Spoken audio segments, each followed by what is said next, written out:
Hello everyone, it's Tara time, and today it might not be the most positive video. Sorry in advance. I wanted to talk about the future of my channel. Am I quitting Rec Room? No, not necessarily, but I have a lot of stuff on my mind about the game, the video partner program, other Rec Room YouTubers, and how my income is at a scary standstill despite being over 100,000 subscribers on YouTube. So bear with me, I have rants. Okay, so the first thing I want to say is that it was 3 years ago that Rec Room came out with a video partner program. Basically, you got a blue check mark on your profile and a support code. At that time, in the beginning, I was handpicked for the program. I didn't even have to apply. I didn't even have 10,000 subs on YouTube, and I was one of the smaller RecTubers out there. I was so surprised and super excited to be chosen for the program launch, and also extremely grateful. I'd almost been doing YouTube for a whole year, and realized that ad revenue alone probably wasn't going to cover my bills and household expenses if I wanted to do this full time. When the video partner program was announced, Rec Room paid out 10% and support lasted 90 days, meaning if little Timmy bought tokens in Rec Room using code TARA, I'd get somewhere around 10% of that, and the code TARA would stick on little Timmy's profile for 3 whole months. No need to renew it. And since it's free for players to use a code, everyone happily chose to help out. The next however many months, I think almost a year, I'm sure most Rec Room YouTubers were laughing their way to the bank. I know I was. Think about it. You could post one banger video and not do anything for 3 months and people would still be supporting you, and earning 10% of all purchases during a time where Rec Room viewership seemed to be at an all-time high. I'll admit, some of my cash outs during that time made me feel like I was taking too much from Rec Room. I do work hard. I've always made almost daily social media posts. I used to live stream every week. I would post videos twice a week and sometimes more if there was breaking news. But I still felt like I was being overpaid. Rec Room obviously agreed because in late 2022, they changed the video partner program rules and knocked back the percentage to 7.5, and they also rolled back support to last only 45 days, so half as long. There was also a bug that for months made it so that you couldn't see who someone supported on their profile, which probably hurt word of mouth advertising for us video partners. And all this time, more people were hitting the 5,000 subscribers needed to enter the program, and so the pie got more diluted. 5,000 on TikTok is a lot easier than 5,000 on YouTube, but to this day there's no difference to Rec Room. 5K is 5K. Video partners don't know what other video partners make, but I can imagine that the slice of pie got smaller. I could see when certain people got added to the program, my numbers took a big hit. Sometimes I would just lose 1,000 supporters in one day. There's nothing really to complain about with that. Of course, the more the merrier, and people who meet the criteria are obviously welcomed in. But for me, from a paying my bills full-time with YouTube standpoint, the lowered percentage rates and having more people added to the program definitely seemed to immediately limit my growth. Now, the therapeutic thing to do during times like this is push harder, not give up. Power through, as Pow says. I don't quit easily. So I started collaborating with builders to do room promotion for contests and room awards. I hosted more meet and greets in-game. I started mentioning my code on almost every video I made. I paid someone to make a little therapeutic chibi cute pop-up thing that says use code TARA to insert in my videos. I paid artists to make use code TARA shirts. I struggled, but I managed to make an overlay on my live streams that tells people to use my code. It all felt like shameless self-promotion at times, but it helped prop up my supporter numbers when otherwise they were just slipping down by the hundreds or sometimes thousands. So now I've painted a picture for you on how much harder I've had to work being a 100K channel to keep those numbers just stable, yet earning basically the same amount as when I was a 10K channel on YouTube. With the economy being not so great, sponsors for VR products are fewer than they used to be. Skyrocketing groceries and prices in stores means also that parents are likely not giving kids as much money to spend freely in Rec Room. All of this affects my numbers. The social media world doesn't owe me anything, and I'm grateful to be able to do this full time. But still, my panic is starting to set in about continuing down a Rec Room only path. Here's some reasons why I'm no longer blindly committed to only representing this game, and some things that do bother me about the partner program and YouTube in general. So, Rec Room caters to a young audience. That's no secret. Most of you watching are probably 10 to 15 years old. You speak in memes. You tend to enjoy flashy editing. The term brain rot exists for a reason. My audience isn't specifically like that, but there's definitely overlap. There's no denying it. So for me to make a video that does well,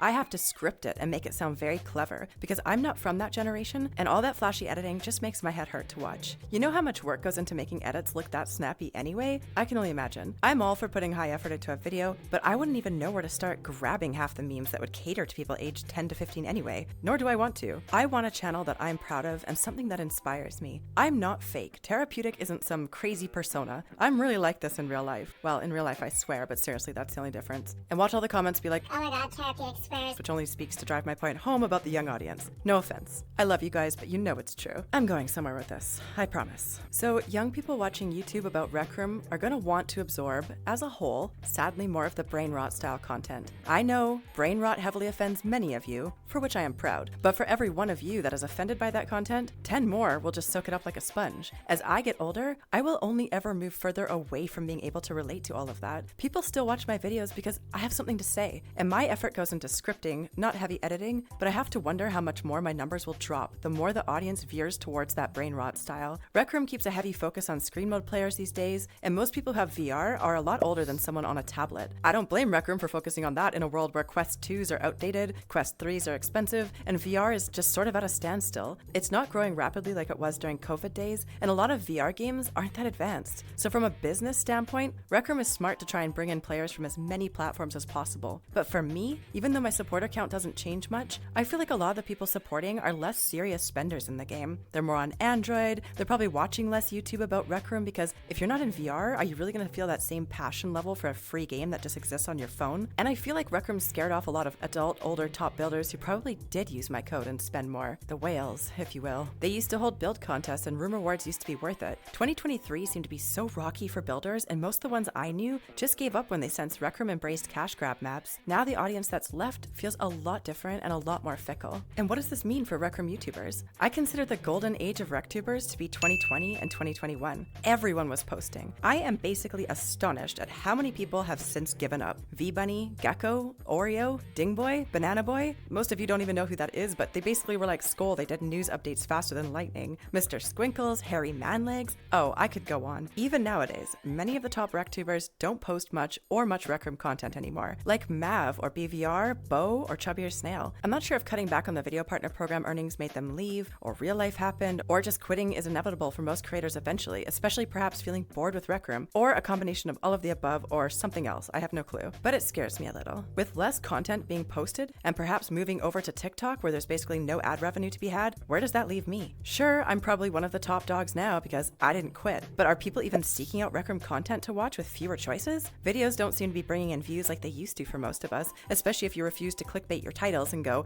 I hate Rec Room, it's dying, or I broke Rec Room into a million pieces by hacking Coach. Like, maybe I'm just nostalgic for days that clearly don't exist anymore, but I remember when basic video ideas from RecTubers got a lot of views, and things just seemed easier. And I know why it was easier. It was COVID days in a shutdown society, when no one had anything better to do than watch YouTube, and kids were free to be on YouTube all day because school was mostly on hiatus. And it's not Rec Room's job to supplement all that, but I do feel like cutting back the program so much right when the economy, our lives, and the game was changing so much just made everything feel like whiplash. Another issue that I have is that everyone begged Rec Room to lower prices, and I also begged them to do the same, but now with the release of cheaper but nice looking UGC items, and Rec Room agreeing to be more reasonable, people are simply spending less. I can tell because my supporter count remains the same, but my earnings are just less. In hindsight, I can see that of course people want things to be cheaper, everyone does, stuff's expensive and not just in virtual games. I didn't realize, however, that by advocating for cheaper prices in the game, it would really come back to bite me in the wallet. I know, get the world's smallest violin, Tara. People would kill to have my job. But this year, I moved into a house that is not a shoebox like my old house, and with high interest rates, my mortgage is $2,300 a month. I'm sure most of you watching this video have never spent $2,300 on anything, let alone once a month, and that's not including my bills like heat, phone, internet, all the editor fees I need to pay to keep this channel running, and groceries, all that fun stuff. So when I talk about things like people spending less in Rec Room affecting me, I'm not selfishly saying it because I'm just pocketing all this money and laughing. I really do rely on this income, and it is my full-time job, and I'd like to see it continue to be, which brings me to my next point. I thought for some dumb reason that other people making content about non-Rec Room games were just accepting low views and wanting to branch out for the lulz. Turns out those people get paid for sponsoring those other games. And here I am, not wanting to put anything else besides Rec Room on my channel because I was afraid of scaring off my audience. With Rec Room views down and spending in the game down, which affects how much I earn in the partner program, I've stopped having this clinginess to the game, and I'm considering all my options. I take all my sponsorship emails seriously now. This may, in the future, equate to me making less Rec Room content naturally, as other videos on other games will potentially fill those upload slots. How can I confidently state loyalty to a game that is stable but never appears to grow? In fact, sometimes it seems to do the opposite. I play more Meta Horizon than I used to because I've got my fingers crossed that Meta will come out with the partner program. These are things I never thought I would be saying. Case in point, let's look at Boethiah. He took years to get to 100k grinding on Rec Room. I shudder to think how many times he's had to suffer live streaming the same quest, trying to get kids to join for 99-cent donations just to carry them through Jumbotron while juggling talking to chat. For me, that would be like the worst version of Groundhog Day, and I never could understand the mental fortitude he has to do that. But then again, I can sit for 2 hours and write a script and enjoy doing that, so we all have our own superpowers, I guess. Anyway, then Bo turns around and starts a Gorilla Tag channel, and with probably the same effort, or possibly less, I don't know, almost hits 100,000 subscribers within 8 months. videos. How much effort have I been putting into Rec Room edits and effort trying to convince an audience to pay attention to me when I might be better off in a completely different niche on YouTube? I can't ignore these thoughts. And I did think about it for months and months. I wondered what I'm passionate about that could make a good second channel, so I didn't put all my proverbial eggs in one basket anymore. I didn't think an emu channel would do great. I mean, I love my emus, and they do some really cute stuff, but that would probably be more of a TikTok channel if anything. And plus, they refuse to wear hats. Emus without hats are just 50% less entertaining, and you know it. Just look at this emu with a hat. Now look at mine. You just can't compare the cuteness, sadly. Eventually, I realized that making my second channel about budget tips and recipes might be up my alley because I have so much experience living on a tight budget and so much experience shopping with limited money that it would be something I could talk about at great lengths. So I started the channel grudgingly because basically at this point, I'm just doubling my workload on a new channel that's not monetized. And it's been like over a month of uploading and I have 30 subs. And I think 10 of those are my curious friends and family and me on alt accounts.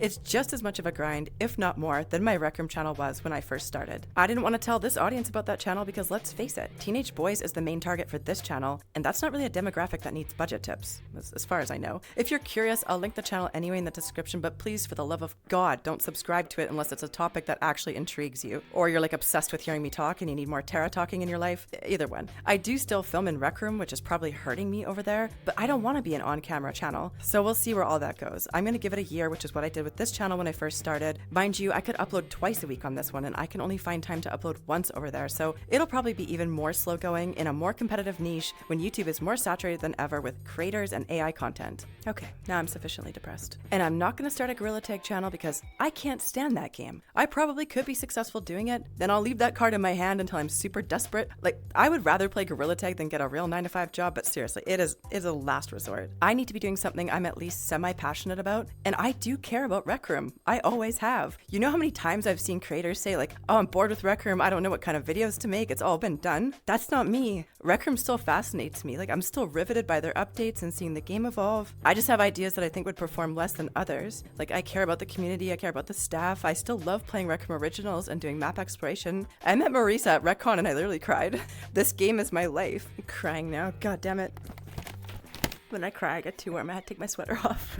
Okay, moving on. Boredom isn't really my issue here. I don't see Rec Room giving out many marketing sponsorships to larger creators anymore. I have to deduct that we, the video partners, are the marketing budget lately. And that feels kind of sad. For the immense amount of effort I put into making constant noise about this game, I do feel like the rewards aren't as high as they potentially could be. Don't even get me started on how I had my fingers crossed for all the people joining on Nintendo Switch, and I promoted the Switch, and I had high hopes for more supporters to trickle in, only to see that Nintendo censored my name on their platform. So thanks for that. I don't know how people support me most often, but I'd assume it's by hitting the button on my profile, and if my profile is censored out, good luck finding it. So that was a bust. And before I keep blindly complaining, I would like to offer some potential solutions. Some things I would like to see changed about the partner program are as follows. 1. The percentages earned. Most other jobs in my past have given me a cost of living raise year over year, but the partner program remains the same despite how much the cost of living has exploded. The amount I make per month doesn't go nearly as far in 2024, almost 2025, as it did in 2022. But I don't know if it's Rec Room's responsibility or desire to support the video partners towards a fair income, since we're not official staff. And I do wish there was a bonus for people who are exceeding expectations in the program by making more frequent posts and content. I know I'm biased saying that, and I do find myself getting annoyed that some people continue to keep a code despite hardly posting at all. I'm sure they're just getting and keeping support for old content, or just having a support button in their rooms. Number 2, I think maybe you should be able to apply to be verified in Rec Room if you're the real person, because no one likes impersonators. Right now you have to be in the video partner program to have that blue check mark. I suspect that the verified blue check mark is often all that some of these people want, because they're certainly not consistent in posting. Number 3, I know that Rec Room features more video partners on their channel for more opportunities, and we do get sneak peeks of upcoming content and sometimes free items. I have zero complaints there, and honestly, that part of the program has greatly improved in the last few months to a year. But I do think that more advertising could be done to encourage Rec Room players to use a support code, even if it's just text on a loading screen that says, "Did you know? You can enter a code in the corner of your watch and support your favorite content creator." There used to be a drop down when you purchase tokens, and I feel like that was excessive, but just awareness about the program would be a nice nod in our direction. It takes like less than 5 minutes to make a community post that would say the same. Hey, it's a reminder to use your favorite creator's code in Rec Room. Drop a comment on which code you like to use. Stuff like that. Finally, number 4, I wish that I could have more data and analytics. I can only see in my influencer dashboard how many people support me and how much I make. I cannot see where people are supporting from, so I can't see which practices are working and which ones aren't. Are live streams bringing in supporters for me? Is it from support buttons in rooms? Is it my meet and greets? Like, I have zero clue. It's all a big mystery to me. And sure,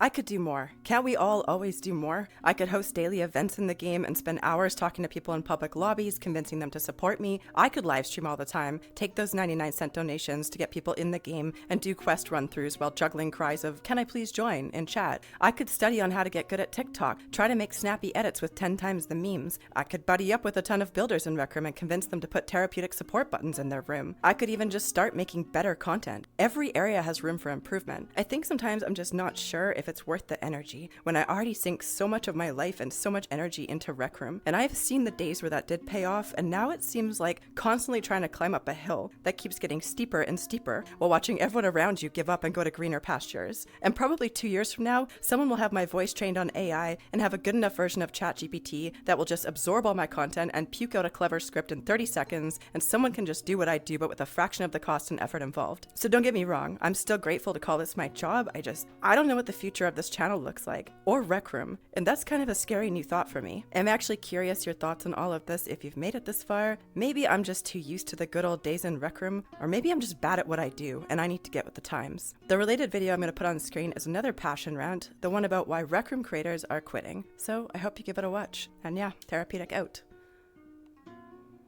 Gotta do that again. My index controller is broken, so I had to order a new one. Tarapeutic out.